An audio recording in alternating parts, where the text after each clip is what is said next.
a 2 años del fraude que cambió a Venezuela.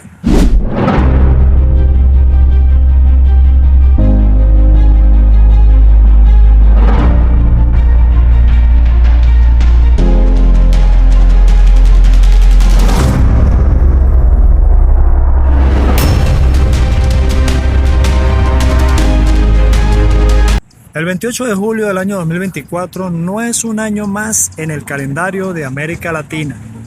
Para millones de venezolanos que están dentro y fuera del país, ese día representó el hito histórico más grande y democrático del siglo XXI. Y a su vez, al mismo tiempo, la confirmación definitiva del quiebre institucional en Venezuela.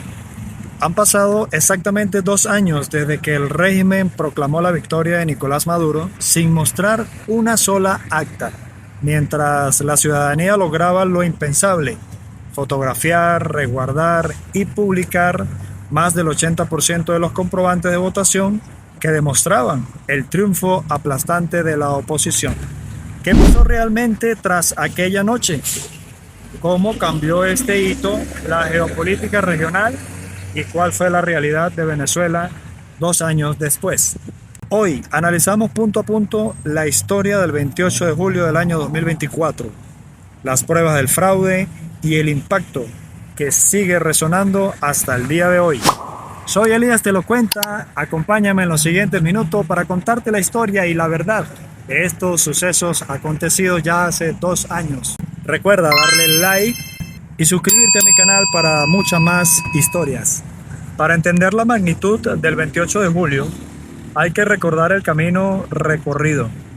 La oposición llegó a los comicios atravesando un terreno minado de obstáculos: la inhabilitación política de María Corina Machado, la persecución de su equipo de campaña, bloqueos de carreteras y la inhabilitación de partidos políticos. A pesar de las trabas políticas, la ciudadanía encontró en la figura de Edmundo González Urrutia y en el liderazgo de María Corina Machado una vía de canalización política, además de política democrática. La jornada electoral arrancó este 28 de julio del año 2024 desde muy tempranas horas de la madrugada, con una participación masiva, colas inmensas, kilométricas, porque la ciudadanía salió a expresar su derecho y a ejercer su derecho al voto. Dicha participación lógicamente superó todas las expectativas. En una gran diferencia que marcó a elecciones previas, la organización civil y la ciudadanía organizó una participación y una estrategia única. Preparó una red sin precedentes. Dicha red llevaba por nombre Los Comanditos, y miles de testigos de mesa entrenados para defender el voto y, sobre todo, obtener la prueba reina. Esta prueba era la copia reina y fiel de las actas de votación. Era en sí la copia física de las actas de cada máquina de escrutinio. La medianoche del fraude y la jugada de las actas. Pasadas las 12 de la medianoche, tras horas de silencio injustificadas y el bloqueo de la transmisión de datos, el presidente del Consejo Nacional Electoral, Elvis Amoroso, salió en cadena nacional. Cumplimos con emitir el primer boletín que marca una tendencia contundente e irreversible. Con el 80% de las mesas escrutadas y con un nivel de participación electoral del 59%, los resultados son los siguientes. Primero, Nicolás Maduro Moro, del Gran Polo Patriótico, obtuvo 5.150.092 votos, con un 51.20%.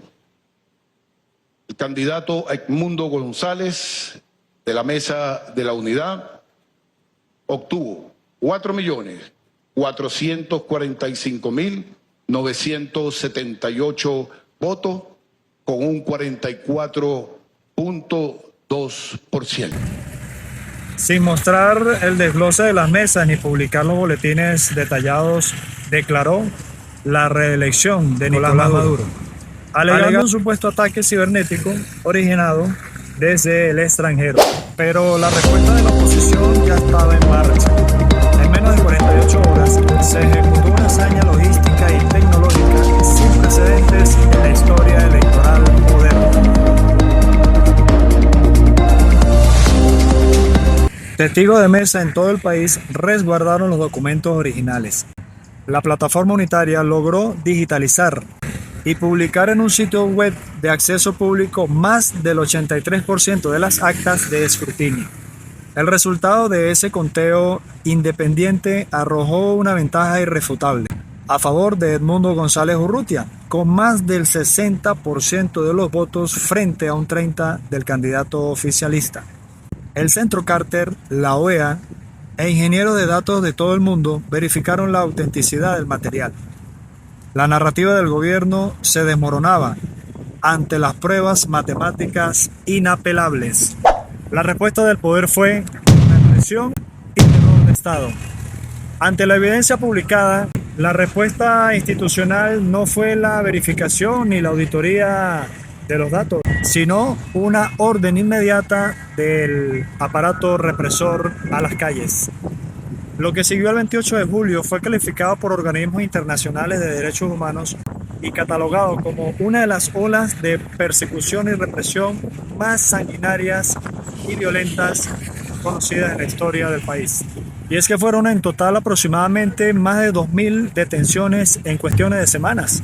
Fueron centenares de arrestos de adolescentes, activistas, periodistas y testigos de mesa.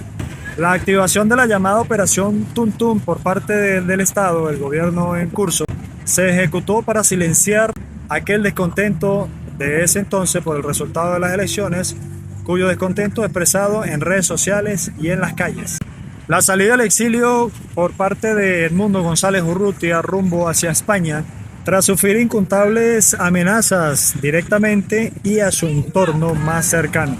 De esta forma, la vida democrática en Venezuela quedaba suspendida en el momento, dejando de esta forma en evidencia un esquema donde la fuerza militar e institucional se impuso sobre la soberanía expresada en las urnas.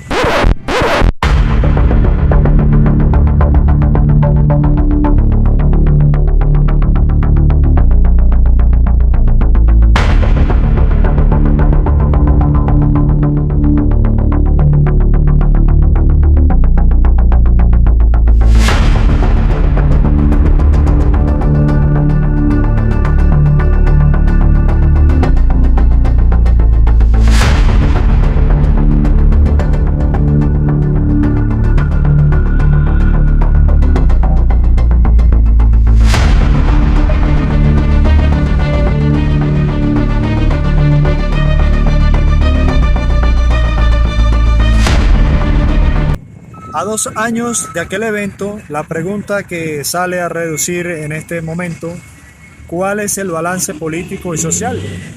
Primero, aislamiento e ilegitimidad internacional. La inmensa mayoría de las democracias occidentales y de la región se negaron a reconocer los resultados sin la publicación transparente de las actas. El costo diplomático y la falta de legitimidad continúan limitando el acceso a financiamiento y mercados globales. 2. Éxodo migratorio continuo.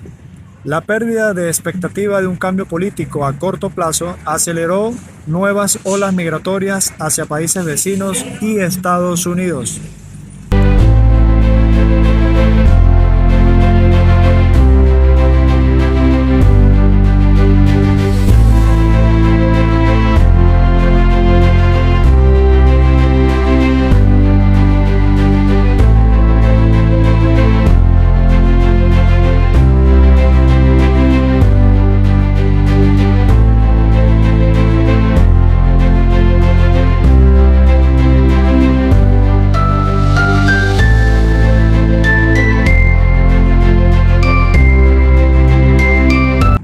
Reconfigurando de esta forma la crisis humanitaria en la región.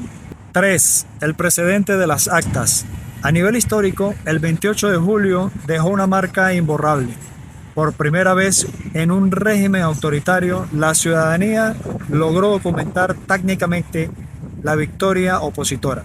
imposibilitando que el discurso oficial se imponga sin contradicción dentro o fuera del país. El 28 de julio de por sí no fue un evento aislado, marcó un punto de no retorno en la conciencia de un país.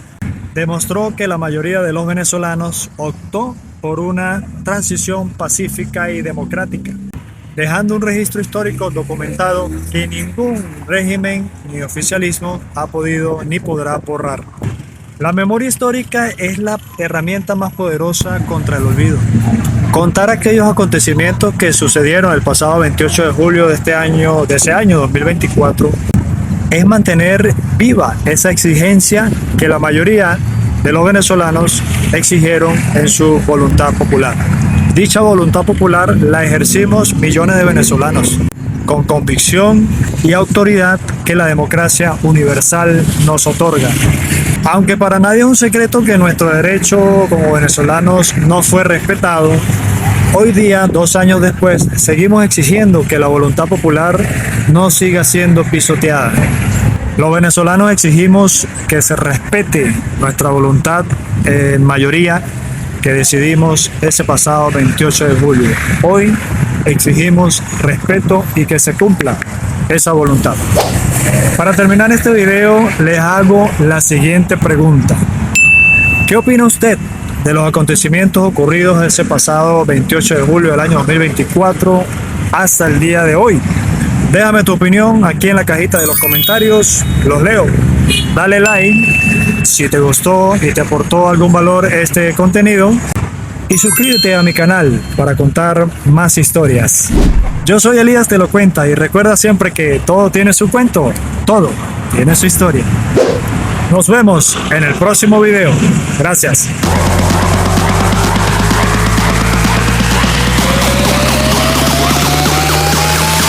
Okay, let's go.